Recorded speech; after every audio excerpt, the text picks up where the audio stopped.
Hello everyone, welcome to biology preparations.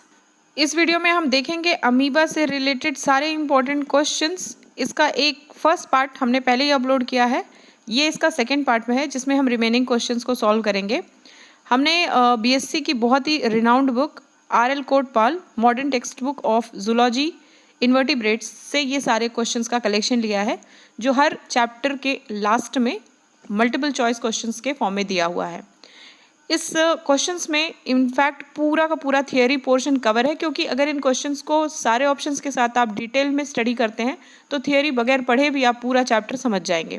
तो मैं हर तरीके के क्वेश्चंस ले रही हूँ, पूरा एंटायर टॉपिक कवर कर रही हूँ इन्हीं क्वेश्चंस के फॉर्म में।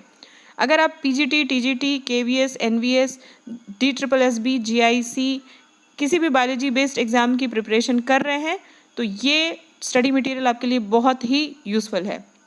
सिर्फ क्वेश्चन सॉल्व करिए और आपको पूरा एंटायर टॉपिक समझ में आ जाएगा। तो फिर चलिए स्टार्ट करते हैं रिमेनिंग क्वेश्चन सॉल्व करना। तो हमारा पहला क्वेश्चन है, if an amoeba is put in medium A from fresh water its contractile vacuole disappeared, but when it is transferred to medium B its contractile vacuole reappeared. What is the difference between medium A and B? तो सबसे पहले question में ये दिया है, if an amoeba is put in medium A from fresh water, यानी ये सबसे पहले क्लियर है कि ये फ्रेश वाटर अमीबा है, और फ्रेश वाटर अमीबा है तो कॉन्ट्रैक्टाइल वैक्यूल होगा, इसमें कोई डाउट नहीं है। ये ध्यान रखिएगा कि मरीन वाटर में रहने वाले अमीबा में कॉन्ट्रैक्टाइल वैक्यूल कभी अपीयर नहीं करता है, ऐसा भी क्वेश्चन पूछा जा सकता है। तो ये फ्रेश वाटर का अमीबा है, फिर इसको मीडियम ए में डाला जाता है, इसका कॉन्ट्रैक्टाइल वैक्यूल डिसअपियर हो जाता है। अगर कॉन्ट्रैक्टाइल वैक्यूल डिसअपियर हो रहा है तो इसका मतलब वो जो मीडियम है वो आपका हाइपरटोनिक है, यानी ज़्यादा कॉन्सेंट्रेटेड है, उसमें सॉल्ट की अमाउंट ज़्यादा है। उसके बाद उसको ट्रांसफ़र किया जा रहा है मीडियम बी में, उसका कॉन्ट्रैक्टाइल वैक्यूल फिर से रीअपियर हो जा रहा है। तो डिफरेंस क्या है मीडियम ए और बी में? यानी कि मीडियम ए ज़्यादा हाइपरटोनिक है in comparison to medium B, यानी सॉल्ट का जो अमाउंट है वो ए मीडियम में ज़्यादा है इन कंपैरिजन टू बी। इसलिए इस क्वेश्चन का करेक्ट आंसर होगा option B, medium B is hypertonic. Next question भी हमारा कॉन्ट्रैक्टाइल वैक्यूल पे ही बेस्ड है। If an amoeba is kept in distilled water its contractile vacuole will. तो डिस्टिल्ड वाटर हम जान रहे हैं कि उसमें बिल्कुल भी सॉल्ट का कॉन्सेंट्रेशन नहीं होगा। एक नॉर्मल वाटर में भी आपका थोड़ा बहुत कॉन्सेंट्रेशन होता है सॉल्ट का, लेकिन सॉल्ट और मिनरल का, लेकिन आपका डिस्टिल्ड वाटर में बिल्कुल भी सॉल्ट नहीं होगा। तो जितना कम सॉल्ट होगा वाटर उतना ज़्यादा कॉन्ट्रैक्टाइल वैक्यूल में आएगा और इस वजह से स्वेल हो जाएगा कॉन्ट्रैक्टाइल वैक्यूल। तो ऑप्शन बी करेक्ट होगा, become swollen and full of water. The function of the contractile vacuole in amoeba is. तो कॉन्ट्रैक्टाइल वैक्यूल ऑस्मो रेगुलेशन में हेल्प करता है, option B. Nitrogenous waste in amoeba are excreted through. तो ये बहुत important question है कि excretion का कौन सा ऑर्गन है, रेस्पिरेशन का कौन सा ऑर्गन है, आपका डाइजेशन में कौन सा ऑर्गेनल हेल्पफुल होता है। तो ये सारी चीज़ें याद रखिए। नाइट्रोजनस वेस्ट जो होता है वो अमीबा में एक्सक्रीट होता है through plasma lemma, option A. आप कभी भी कंफ्यूज मत होइएगा, सिर्फ कॉन्ट्रैक्टाइल वैक्यूल वाटर को एक्सपेल करने के लिए काम आता है, ठीक है, यानी ऑस्मो रेगुलेशन में हेल्प करता है। नाइट्रोजनस वेस्ट रिमूव करने के लिए डायरेक्ट प्लाज्मा लेमा बाहर जाकर थोड़ा सा रप्चर हो जाएगा और उसी से नाइट्रोजनस वेस्ट बाहर हो जाते हैं। इसलिए इस क्वेश्चन का करेक्ट आंसर है option A. Next question, amoeba respires through. तो अमीबा में रेस्पिरेशन होता है through general body surface, option B. देखिए ये बहुत ही कन्फ्यूजन का क्वेश्चन है। कभी कभी क्या होता है कि आपका नहीं दिया होता है जनरल बॉडी सरफेस। जब जनरल बॉडी सरफेस नहीं दिया हो तो आप प्लाज्मा लेमा टिक करिएगा, ठीक है। ये दोनों सही है, लेकिन अगर ये दोनों ऑप्शन दिया हो तो आप पहले टिक करेंगे जनरल बॉडी सरफेस, ये नहीं है अगर ऑप्शन में तब आप प्लाज्मा लेमा टिक करेंगे। इस चीज़ को ध्यान रखिएगा।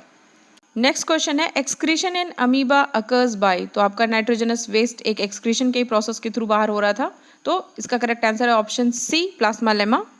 नेक्स्ट क्वेश्चन है, when the prey is very active amoeba ingest it bye.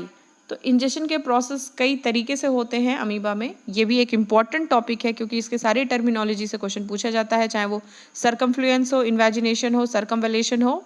इन सारे चीज़ों को आप अच्छे से डायग्राम वाइज क्लियरली पहले समझ लीजिए, फिर क्वेश्चन को सॉल्व करते हैं। तो अमीबा में मेनली 5 मेथड्स होते हैं। फूड इनटेक को करने के लिए, चाहे वो सॉलिड हो या लिक्विड हो, मैं टोटल की बात कर रही हूँ, सॉलिड और लिक्विड फूड को इनटेक करने के लिए 5 मेथड्स हैं, जिसमें से 4 सॉलिड फूड के इनटेक मेथड हैं और 1 आपका लिक्विड फूड को इनटेक करने का मेथड है। ये 5 क्या है? इम्पोर्ट, सर्कमफ्लुएंस, सर्कमवलेशन और इन्वेजिनेशन। ये फर्स्ट 4 जो है ये सॉलिड फूड इनटेक के मेथड हैं। और पिनोसाइटोसिस है 5th, जिसमें लिक्विड फूड या फिर सेल ड्रिंकिंग कहा जाता है, लिक्विड फूड को इनटेक करने का मेथड है। तुम्हारा सबसे पहला मेथड है इम्पोर्ट। तो ये ऐसे फूड पार्टिकल्स के लिए होते हैं जो बगैर किसी एनर्जी के ऐसे ही आकर के अमीबा की बॉडी पर गिर जाते हैं, जैसे कि कोई भी अलगी का फिलामेंट। फिर क्या होता है कि वो अपने आप उसके बॉडी में, अमीबा की बॉडी में समाते चले जाते हैं, अंदर दबते चले जाते हैं, बैठ जाते हैं, और उसके बाद से वो हिस्सा जो बॉडी का होता है वो थोड़ा सा रप्चर हो जाता है, फट जाता है और उसके अंदर वो समा जाते हैं। ठीक है, कुछ देर बाद वो जो रप्चर्ड साइट होती है वो ठीक हो जाती है। तो ये होता है इम्पोर्ट का मेथड। दूसरा मेथड है सर्कमफ्लुएंस। सर्कमफ्लुएंस में क्या होता है कि ये ऐसे फूड पार्टिकल्स के लिए हैं जो लेस एक्टिव है या मोशनलेस है, यानी उसमें एनर्जी तो है लेकिन बहुत ही कम एक्टिव और बहुत ही कम मोशन करने वाले ऑर्गेनिज्म, जैसे आप बैक्टीरिया ले लीजिए। इसमें क्या होता है कि उस ऑर्गेनिज्म के किनारे किनारे सूडोपोडिया का फॉर्मेशन हो जाता है और फिर धीरे धीरे करके वो पूरा का पूरा उसको एनवेलप बना के अपने अंदर ले लेता है फूड वैक्यूल में। ठीक है, तो ये तरीका होता है हमेशा सर्कमफ्लुएंस में। नेक्स्ट मेथड है हमारा सर्कमवेलेशन। ये मेथड तब यूज़ होता है जब फूड कोई एक एक्टिव प्रे हो, जैसे कि कोई सीलिएट या फ्लैजिलेट, बहुत ही फास्ट मूविंग पार्टिकल हो या ऑब्जेक्ट हो या ऑर्गेनिज्म हो, तो उसके लिए यूज़ होता है सर्कमवेलेशन। इसमें क्या होता है कि एक कप लाइक स्ट्रक्चर का फॉर्मेशन होता है जिसको कहते हैं फूड कप। इस फूड कप के अंदर सूडोपोडिया के हेल्प से इसका फॉर्मेशन होता है और इसके अंदर इनगल्फ कर लेता है, यानी एक तरह से निगल लेता है अमीबा। इसकी जो ओपनिंग है वो धीरे धीरे बंद होती जाती है और अंदर होके फूड वैक्यूल में आ जाता है आपका वो active pray.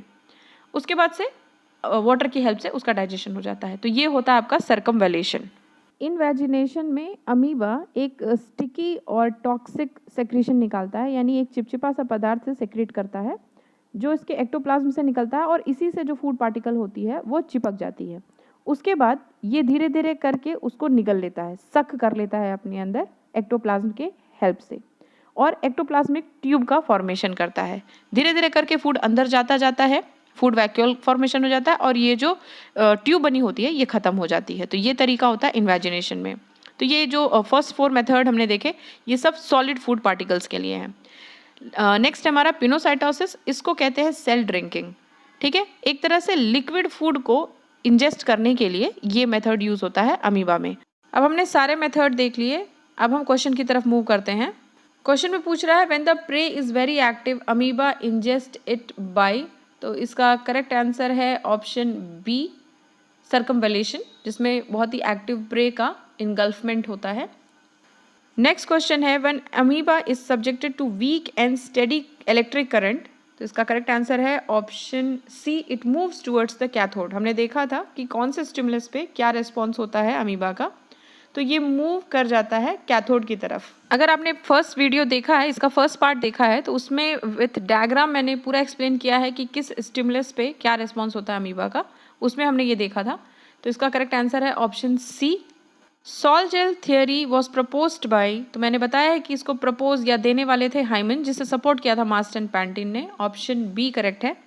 Mode of nutrition in amoeba is, तो इसका करेक्ट आंसर है ऑप्शन ए, होलोजोइक।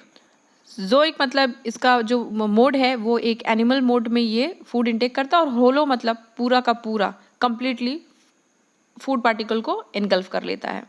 तो ऑप्शन ए करेक्ट होगा। नेक्स्ट क्वेश्चन है medium inside food vacuole of amoeba is, यानी कि जब फूड का डाइजेशन होता है फूड वैक्यूल में अमीबा के, तो वो किस फॉर्म में होता है। तो सबसे पहले वो होता है आपका एसिडिक मीडियम में, पहले एसिडिक मीडियम में डाइजेशन होता है, उसके बाद वो अल्कलाइन मीडियम में डाइजेशन करता है। ऑप्शन सी करेक्ट होगा।